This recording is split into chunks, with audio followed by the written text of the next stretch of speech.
Look at this massive fire. Myanmar authorities just burned $600 million of seized heroin and meth, but drug production in the region is still at record highs. To mark this global anti-drug day, giant piles of heroin, meth, and opium went up in smoke. But behind these thick black clouds, illegal labs are working faster than ever before. How do they keep making so much? Deep in the Golden Triangle, hidden jungle labs pump out millions of pills daily, completely ignoring the government's public display of destruction. Chemicals pour in from neighboring countries, fueling this massive black market. While government fires burn for the cameras, cartel bosses count their cash. The drug highway remains wide open. So why can't the police stop them? The truth is, these remote jungle labs are protected by heavily armed militias, making raids nearly impossible for the underfunded local authorities.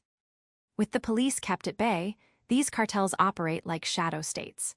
They build schools and roads for locals, buying their loyalty and creating an unbreakable shield against any government intervention. But the money doesn't stay in the jungle. It flows into global banks, buying luxury real estate and funding lavish lifestyles worldwide, while the local farmers who grow the crops receive almost nothing. These poor farmers risk prison daily, tending massive poppy fields under hot sun.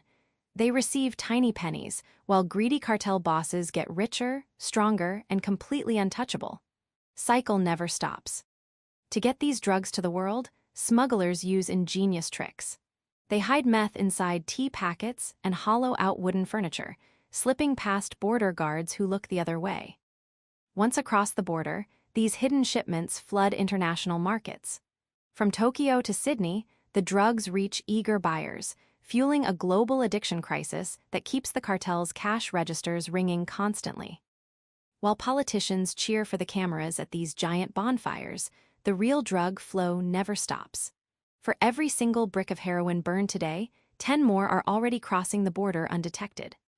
This endless cycle leaves experts asking a tough question. Can burning piles of drugs ever stop the trade when the global demand is growing larger and more profitable every single day? Instead of stopping the flow, these massive public bonfires might just be a clever PR stunt. They distract the public, while the real kingpins continue operating their giant drug empires completely untouched. To truly break this cycle, the world must target the money, not just the smoke. We need to freeze their bank accounts and arrest the powerful bosses who control the entire operation.